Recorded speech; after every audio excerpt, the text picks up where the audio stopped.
Hello students, welcome back again. So हम पढ़ रहे हैं what, where, how and when. Class 6 का हिस्ट्री का चैप्टर 1 है। तो इसमें हम पार्ट 2 कंप्लीट करेंगे। पार्ट 1 जो कि मैंने पहली वीडियो में डाल दिया था, तो यहाँ पे हम कंटिन्यू करते हैं इसको। Archaeologist also look for bones of animal, birds and fish. तो हम पढ़ रहे थे आर्कियोलॉजिस्ट के बारे में, मतलब पुरातत्वविद जो लोग थे वो जो कि स्टडी करते हैं जो पास्ट से जो चीज़ें मिलती हैं, मतलब उनके लिए स्टडी करते हैं वो कि कितने पुरानी है, कब मिली थी, कैसे क्या यूज़ के लिए हुई थी वो। तो वो लोग किसके बारे में देखते थे? बोन्स मतलब हड्डियाँ ऑफ एनिमल्स, जानवरों की, बर्ड्स पक्षियों की, एंड फिश और मछलियों की, to find out what people eat in the past. ये पता लगाने के लिए वो इन हड्डियों की तलाश करते थे कि लोग जो थे पास्ट में क्या खाते थे। Plant remains survive for many more rarely, मतलब जो प्लांट्स थे, जो पौधे थे, उनके जो रिमेन सर्वाइव, मतलब बहुत ही मुश्किल था कि उनका काफ़ी लंबे समय तक रह पाना। इफ़ सीड्स ऑफ ग्रेन और pieces of wood have been burned, यदि ग्रेन मतलब जो उनके अनाज थे और पीसेस मतलब टुकड़े थे वुड, लकड़ियों के, उनके जो लकड़ी के टुकड़े हैं उनको जला दिया जाता था, या फिर अनाज के दाने थे उनको जला दिया जाता था।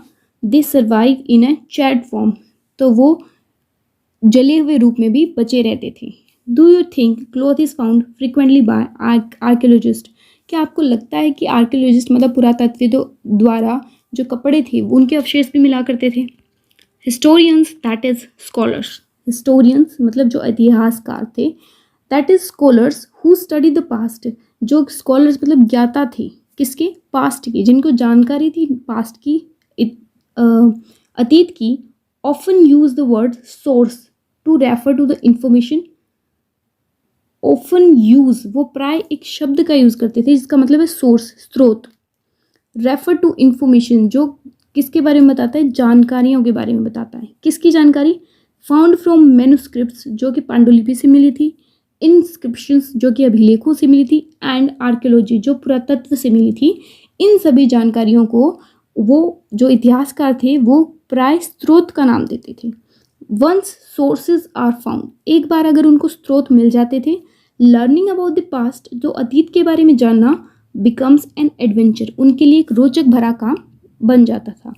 As we reconstruct it bit by bit, जैसे कि हम उसको धीरे धीरे फिर से रिकन्स्ट्रक्ट मतलब पुनर्निर्माण कर सकते हैं। इसीलिए हिस्टोरियंस एंड आर्कियोलॉजिस्ट, जो इतिहासकार थे और जो पुरातत्वविद थे, आर लाइक डिटेक्टिव्स मतलब उनको जासूस की तरह बोला जाता था, जासूस कहा जाता था। Who use all these sources like clues to find out about past, जो इन सब क्लूज का, इन सब सबूतों को इकट्ठा करते थे हमारे अतीत के बारे में जानने के लिए। अब यहाँ पे बोला गया है वन पास्ट और मैनी, क्या हमारा जो इतिहास है वो एक है या फिर बहुत सारे हैं? Did you notice the title of this book, क्या आपने इस बुक का जो टाइटल है उसको, इस किताब का जो शीर्षक है उस पर ध्यान दिया? आर पास्ट, यहाँ पे देखो एस लगा हुआ है, मतलब ये प्लूरल फॉर्म दी हुई है।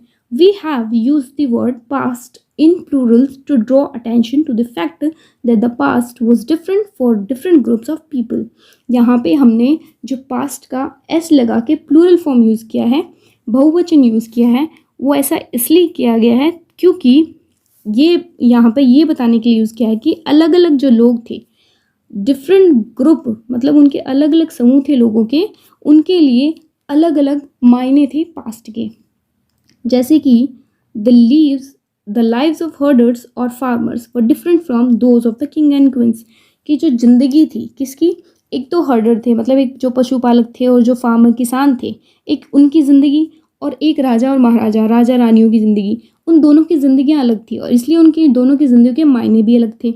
The leaves of merchants were different from those of crafts person. अब मर्चेंट होता है व्यापारी, जो व्यापार के लिए एक जगह से दूसरी जगह तक जाता रहता है, और क्राफ्ट पर्सन होता है शिल्पकार, जीवन शिल्पकार, जो मतलब चीज़ों को बनाते हैं, तराशते हैं, एंड सो ऑन। और इन सब के लिए ज़िंदगियाँ जो थी ना बिल्कुल अलग अलग थी। Also as is true even today, और ये आज भी सच है, people followed different practices and customs in different parts.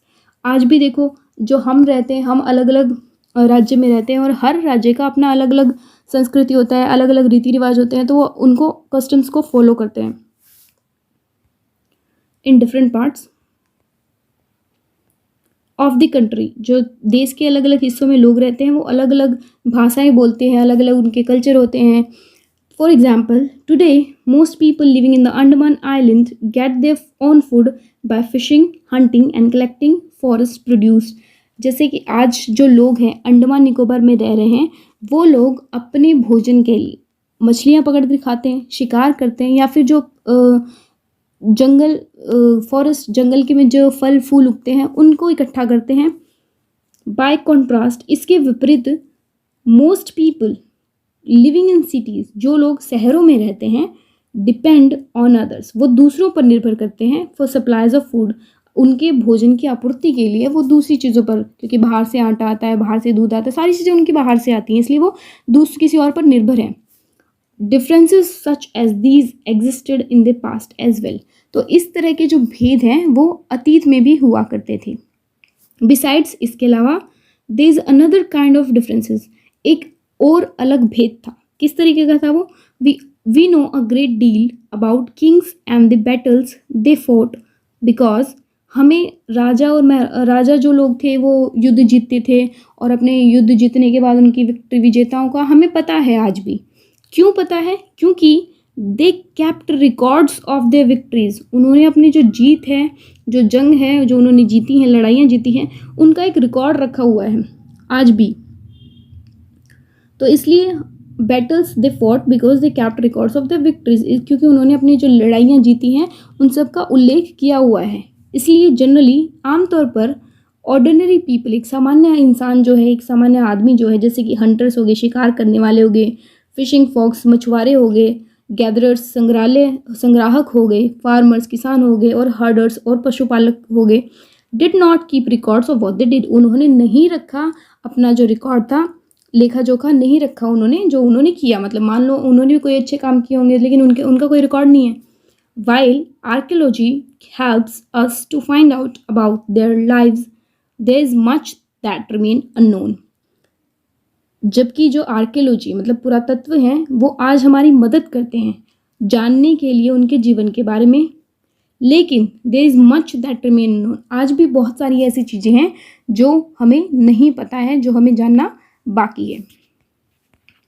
यहाँ पे है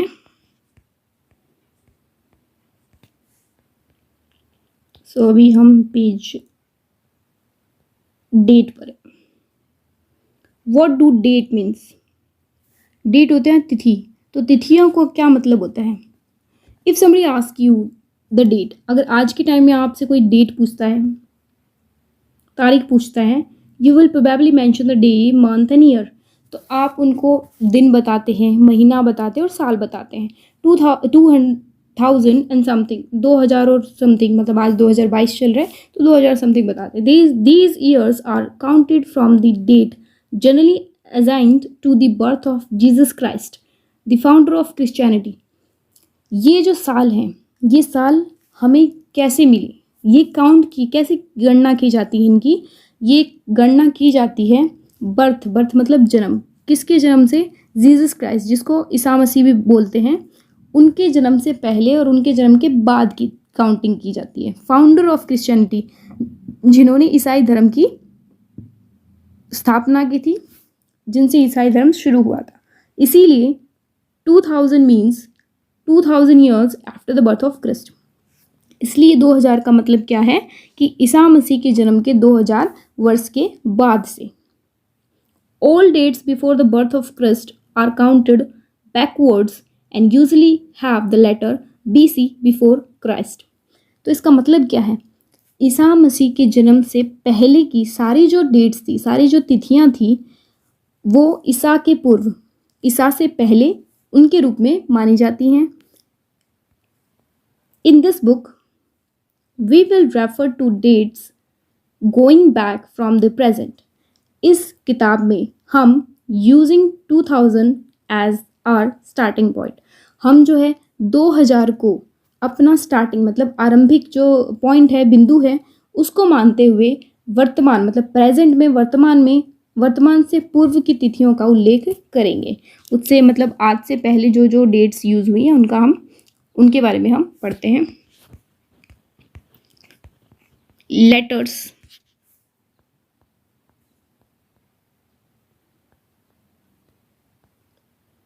letters with dates. BC we have seen stand for before Christ. हमने देखा कि BC का मतलब क्या है। BC मतलब ईसा पूर्व। बिफोर क्रिस्ट, इसको इंग्लिश में बोलते हैं BC, इसका मतलब होता है बिफोर क्राइस्ट, और इसको हिंदी में कहते हैं ईसा पूर्व। यू विल समटाइम्स फाइंड, कभी कभी आप पाते हैं AD बिफोर डेट्स, की डेट्स किसी तिथि के डेट के आगे, इसी तिथि के आगे क्या लिखा होता है, AD लिखा होता है। तो AD का मतलब क्या है, this stands for 2 Latin words. ये जो है 2 लैटिन के शब्दों से बना हुआ है, जिसका मतलब है anno domini. Meaning in the year of lord. Anno domini का मतलब क्या है, ईसा मसीह के जन्म के वर्ष से। सो इसीलिए 2012 can also be written as AD 2012। इसलिए 2012 को हम AD एनो डोमिनी 2012 लिख सकते हैं।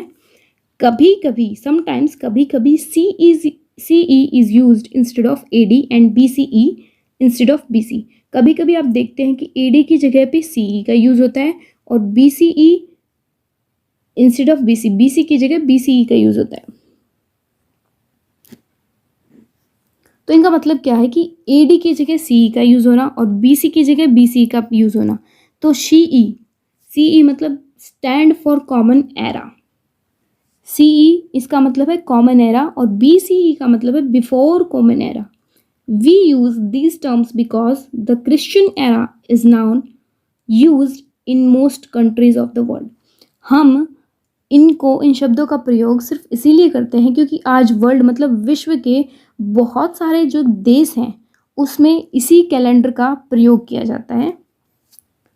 इन इंडिया, भारत में, we begin using this form of dating from about 200 years ago. और इंडिया में मतलब भारत में ये जो डेट्स हैं, ये जो तिथि हैं, इनके रूप का प्रयोग लगभग 200 वर्ष पूर्व शुरू किया गया था।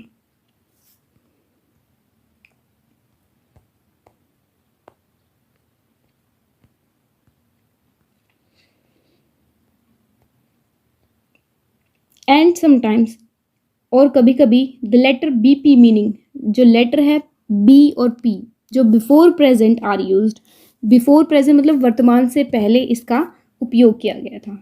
अब यहाँ पे कुछ और दिया हुआ है डिस्क्रिप्शन, उसके बारे में वो पढ़ लेते हैं। Elsewhere we have seen that inscriptions are inscribed on hard surface. हमने देखा है कि इंक्रिप्शंस होते हैं मतलब जो अभिलेख होते हैं वो बहुत ही कठोर सतह पर लिखे जाते हैं। Many of these words inscribed several hundreds of years ago. इनमें से कई अभिलेख ना 100 वर्ष से भी पहले के लिखे गए हैं। All inscriptions contain both scripts and languages. ये जो अभिलेख हैं उसमें लैंग्वेज भाषा और स्क्रिप्ट्स मतलब लिपि दोनों का इस्तेमाल हुआ है। Language which are used as well as script have changed over time.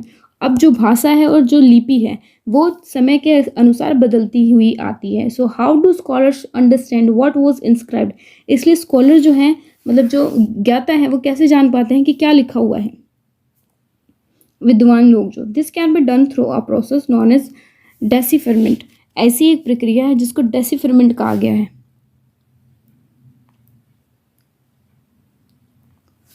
Okay, one of the most famous stories of decipherment का हिंदी वर्ड है अज्ञात लिपि। तो इसके बारे में एक बहुत ही फेमस, बहुत ही प्रचलित कहानी है जो कि फ्रॉम इजिप्ट मतलब मिस्र से है, कंट्री इन नॉर्थ अफ्रीका, जो कि एक उत्तरी अफ्रीका में एक देश है। There were kings and queens about 500 years ago, जहाँ पे राजा और रानियाँ जो थी 500 साल पहले थी। तो वहाँ पे क्या मतलब है, Rosetta is a town on the north coast of Egypt. मिस्र के नॉर्थ कोस्ट मतलब उत्तरी तट पर एक कस्बा है, एक टाउन था जिसका नाम था रोसेटा।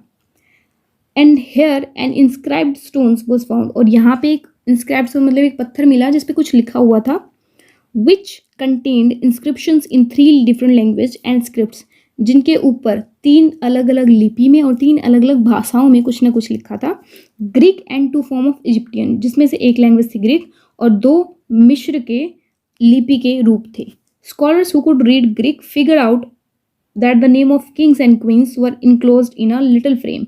जो स्कॉलर्स थे, जो ज्ञाता थे, विद्वान थे ग्रीक, जिनको ग्रीक मतलब जो यूनानी भाषा पढ़ सकते थे, उन्होंने पता किया कि यहाँ पे राजा और रानियों के नाम जो है छोटे छोटे फ्रेम में दिखाए गए हैं, कॉल्ड अ कारतूस, जिसको कारतूस बोला गया है। Then they placed in the Greek and the Egyptian signs side by side. फिर उन्होंने क्या किया, यूनानी तथा मिस्र जो संकेत थे, साइन थे, उनको अलग से साइड में रख दिया, एक साइड दूसरी साइड रख दिया, एक तरफ दूसरी तरफ। And identified the sounds for which the Egyptian letter stood, और ऐसे अक्षरों की साउंड मतलब उनकी ध्वनि पहचानी जिनमें ये अक्षर लिखे हुए हैं। एज यू कैन सी, जैसे कि आप देख सकते हो, a line stood for L. A line जो है वो एल मतलब लाइन जिस पे है वहाँ पे एल लिखा हुआ है, and A bird for a, और जहाँ पे एक पक्षी बना हुआ है वहाँ पे ए लिखा हुआ है। Once they knew what the letter stood for, एक बार जब उन्होंने पता लगा लिया कि इन अक्षरों का मतलब क्या है, they could read other inscription as well, तो वे दूसरे अभिलेख भी आसानी से पढ़ सके। यहाँ पे देख लेते हैं हम, ये एल पर लॉयन है और ए पर चिड़िया है। ठीक है, आई होप आपको ये समझ में आया होगा। ये चैप्टर यहीं पे ख़त्म होता है। नेक्स्ट वीडियो में हम नेक्स्ट चैप्टर पढ़ेंगे। Thank you.